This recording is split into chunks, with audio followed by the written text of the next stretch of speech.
दोस्तों, जब चुनाव दूसरे स्टेट्स में होते हैं तो हमें उस स्टेट की बड़ी खामियां नज़र आती हैं। हमें उस स्टेट के जो भी सरकार वादे करती है उस पर हमें बहुत हंसी आती है कि कई सालों से यही वादे कर रहे हैं लेकिन पूरे नहीं हुए। लेकिन वही चुनाव जब हमारे स्टेट में होते हैं तो हम भी उसी रंग में रंग जाते हैं जिसमें हम दूसरों को देखकर हंसते हैं। अब बिहार चुनाव आने वाला है तो हम अब देख रहे हैं कि हम वही 20 साल से नीतीश कुमार का राज, वही वादे, वही दलित, वही पिछड़े, वही बाढ़, वही नौकरियां, वही गरीबी, वही सबसे कम इनकम वाला स्टेट और सबसे ज़्यादा मेहनत वाला स्टेट, जहां के लोग सबसे ज़्यादा मेरे ख्याल में मेहनत करते हैं। लेकिन अब हम उनको देखकर ये सोच रहे हैं कि कैसे वो बार बार रिपीट करते हैं सरकार। हालांकि ऑप्शन भी नहीं है, उससे पहले भी जो थी सरकार वो भी सेम टू सेम थी। लेकिन हम दूसरे स्टेट में चुनाव देखकर हमें पता लगता है, क्योंकि हम एक ऊंची जगह से खड़े होकर जब किसी चीज़ को देखते हैं तो हमें पता चलता है कि क्या उसमें कमी है, क्या कहाँ पर चीज़ें हैं टिकी हुई, क्या होना चाहिए। लेकिन जब अपने अपने स्टेट में चुनाव आता है तो हम वही जाति में बट जाते हैं। वही मुद्दे हमारे जो 5 सालों से होते हैं वो एकदम से गायब हो जाते हैं। बिहार एक ऐसा स्टेट है जो पूरे इंडिया की इकोनॉमी का आधार है। कैसे? जितनी मैन पावर है, जितनी फैक्ट्री हैं, जितने बड़े सेक्टर हैं, अगर मैं कहूँ कोयला, खाद, टेक्सटाइल, बिल्डिंग्स, जितने भी इंफ्रास्ट्रक्चर के बड़े काम हैं, वो सारी लेबर जो होती है, जो सारी मजदूर है, वो सारा बिहार का होता है। अगर मैं दूसरे शब्दों में कहूँ कि पूरे भारत को बनाने वाले लोग, पूरे भारत की इकोनॉमी को पटरी पे लाने वाले लोग, खुद अपनी इकोनॉमी उनकी सबसे ज़्यादा गिरी हुई है कंपेयर टू इंडिया। अब सोचने वाली बात है ये है कि इसका विकल्प क्या है। अगर यही सब चीज़ें, मान लीजिए अब चुनाव नीतीश कुमार की जगह तेजस्वी जीत जाए, या बीजेपी जीत जाए, या कांग्रेस जीत जाए, चीज़ें सेम टू सेम रहेंगी, तो इसका विकल्प क्या है? इसका कैसे, मतलब कि जो चीज़ें सुधरेंगी? ये अकेले बिहार के लिए नहीं, पूरे भारत के लिए ये बात है।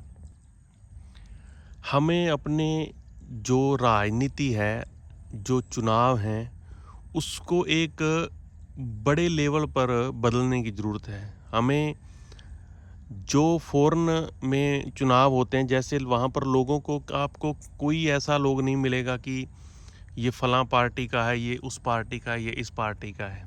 हमें इस चीज़ से ऊपर उठना होगा, हमें रैलियाँ बंद करवानी होगी, हमें चुनावी खर्चे जो हैं, जो एमएलए एमपी हैं जो फ़ंड लेते हैं, वो बंद करवाना होगा।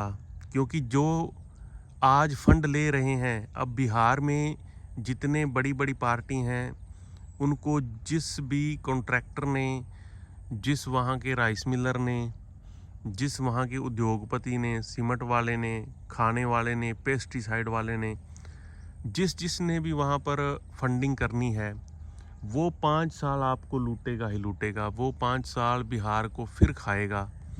सेम टू सेम कहानी है पूरे इंडिया की। जहाँ से फंडिंग पार्टियों को आती है, वहीं पे से भ्रष्टाचार का जन्म होता है। वहीं से पूरी इकोनॉमी जो है किसी स्टेट की या पूरे देश की प्रभावित होती है। अगर हम वो 1 महीना 2 महीना किसी भी रैली में ना जाएं, किसी भी पार्टी को सपोर्ट ना करें, तो पार्टियों के जो खर्चे हैं वो कम होंगे। जो ईमानदार लोग हैं वो भी आगे आने की कोशिश करेंगे। अदरवाइज़ अब तो चुनाव 30-30, 40-40 करोड़ पर सीट, पर एमएलए, पर एमपी हो गया है। ऐसे में कोई ईमानदार आदमी चुनाव नहीं लड़ सकता। अगर लड़ेगा भी, मान लीजिए कोई अच्छा वेल्दी जो आदमी है, वो ईमानदार भी है और वो चुनाव लड़ रहा है, अगर उसका 40-50 करोड़ रुपए खर्चा आएगा तो वो पहले 40-50 करोड़ रुपया खुद बनाएगा, उसके बाद सोचेगा आपकी। और ये 40-50 करोड़ रुपया एक आदमी इकट्ठा नहीं करता, ये 10-20 लोगों से, 50 लोगों से फंडिंग होती, जो मैंने आपको पहले बताया। ये फंडिंग जो है, ये फिर वो बिल्कुल भी मना नहीं कर सकता। अकेला आदमी ईमानदार हो बेशक एमएलए, लेकिन अगर जिसको बनाया है, जिसने फंडिंग की है, वो फिर नहीं छोड़ेंगे उसको। वो पूरा साल, पूरे 5 साल उसमें मलाई खाएंगे। और इसका उदाहरण एक है भी, जैसे मुकेश अंबानी और अडानी ने फंडिंग की, तो उसके बाद देख लीजिए आप, उनकी जो वेल्थ थी 5-5 लाख करोड़ कैसे बढ़ गई एकदम से, क्योंकि वो नीतियां वो बना रहे हैं।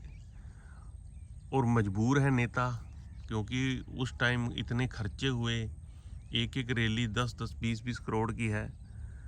तो वो नेता अब क्या करेंगे? नेता तो अब उसकी चंगुल में फंस चुके हैं। और आपको चाहिए कि अच्छी रैलियां हों, भीड़ हो, लोग एक दूसरे के ऊपर चढ़ें, दुकानें बंद हों, सारा सरकारी तंत्र मंत्र 2 महीने पहले रैली के लिए तैयारी करे, 2 महीने बाद काम छोड़ के बैठ जाए, हुड़दंग मचाएं, दुकानें बंद हों, हजार लीटर पेट्रोल फूके, मतलब कि 1000 लीटर, मैं कम कह रहा हूँ, 1 लाख व्हीकल प्रभावित होते हैं एक रैली से, और 10-10, 20-20 लीटर पेट्रोल फूकता है। पर्यावरण, हर तरह से शुरुआत वहीं से होती है। अगर आप एक स्टेट को, मैं उदाहरण देता हूँ, हमारे देश में अगर जो छोटे स्टेट हैं, हरियाणा हो गया, पंजाब हो गया, थोड़े छोटे हैं, 10-10 सीट हैं यहाँ पर, 11-11 एमपीज़ की, और एमएलए की लगभग 90 और 120-25 के करीब है। अगर इन स्टेट को उदाहरण बनाया जाए,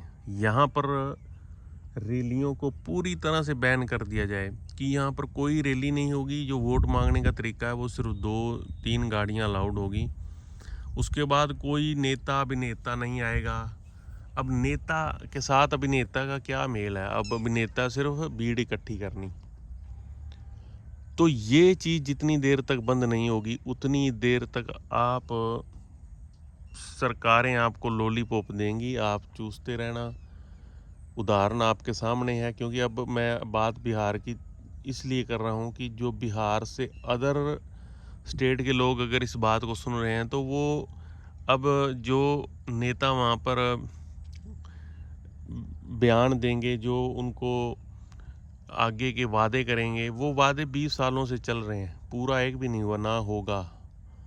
वो तो थोड़ा बहुत जो इकोनॉमी ग्रोथ करती है, वो तो लोगों की मेहनत है। लोग जो छोटे छोटे लेवल से उद्योग ऊपर उठते हैं, तो उनकी टैक्स जाता है, तो उसका फिर रिवर्ट कुछ उसमें से 30% सरकार खा जाती है।